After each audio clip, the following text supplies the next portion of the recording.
Hello guys, welcome back to my channel world of drama. आज मैं आपके लिए Korean BL drama star struck का एपिसोड 8 लेकर आई हूँ।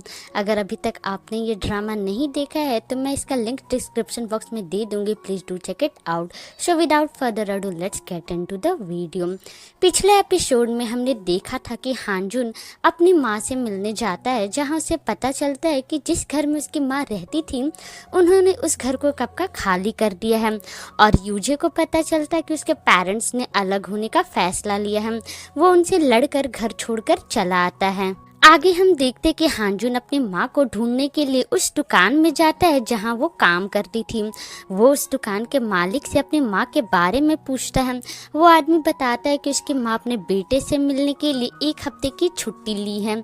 हांजुन को सामने देखकर वो आदमी ताना देता है कि शायद उसकी माँ के कई बच्चे हैं, पर हांजुन उन्हें क्लियर करता है कि वही इकलौता अपनी माँ का बेटा है।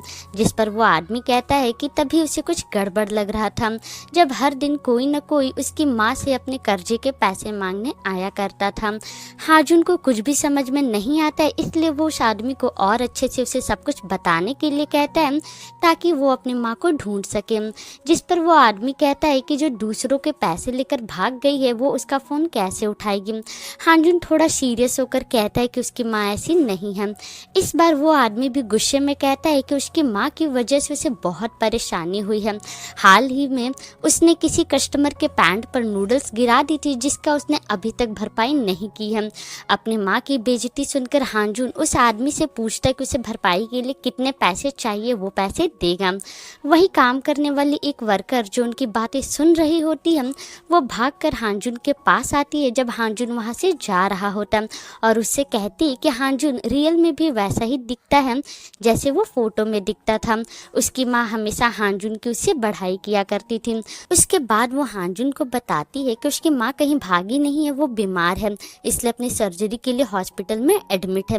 ये सुनकर हांजुन घबरा जाता है और जल्दी से हॉस्पिटल के लिए निकलता है। दूसरी तरफ यूजे अपनी एनिवर्सरी सेलिब्रेट करने के लिए रेस्टोरेंट आता है और जल्दी से हांजुन को मैसेज करके वहाँ आने के लिए कहता है।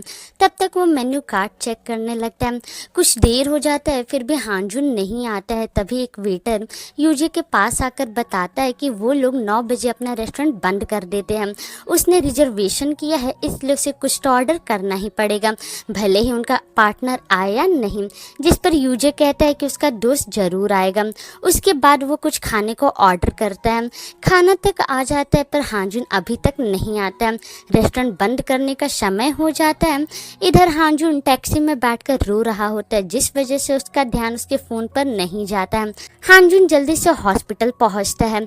अपनी माँ को सोते हुए देखकर उसे बहुत चैन की सांस आती है।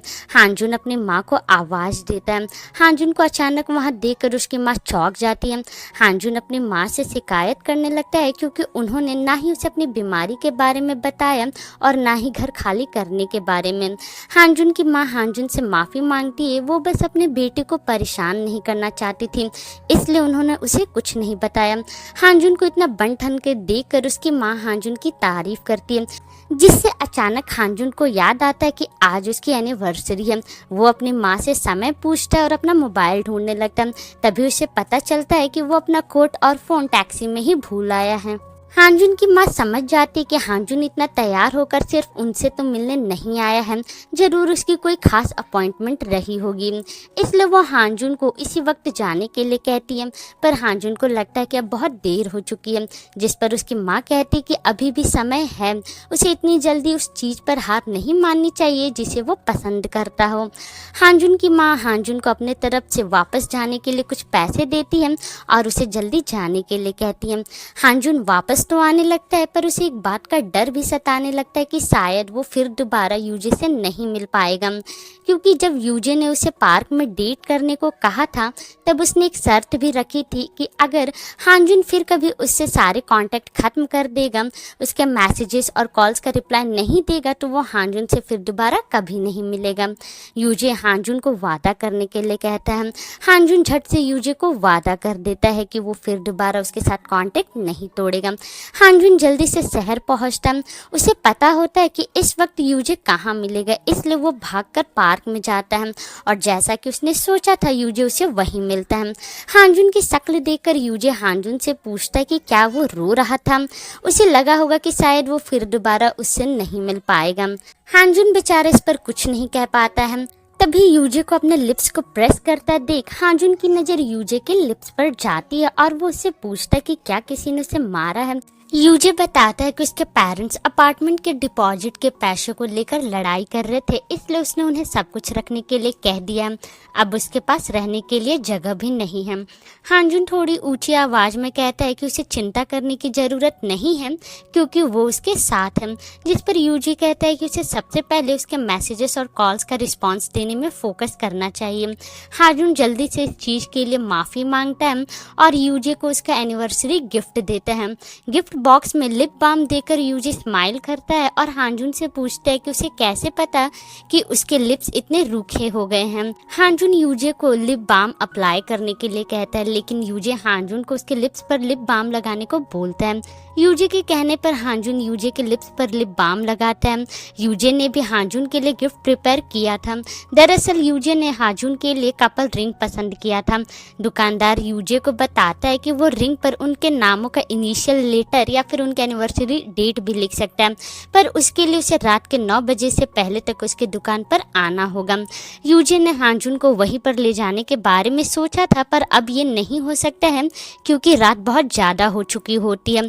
अब तक वो दुकान बंद भी हो गई होगी।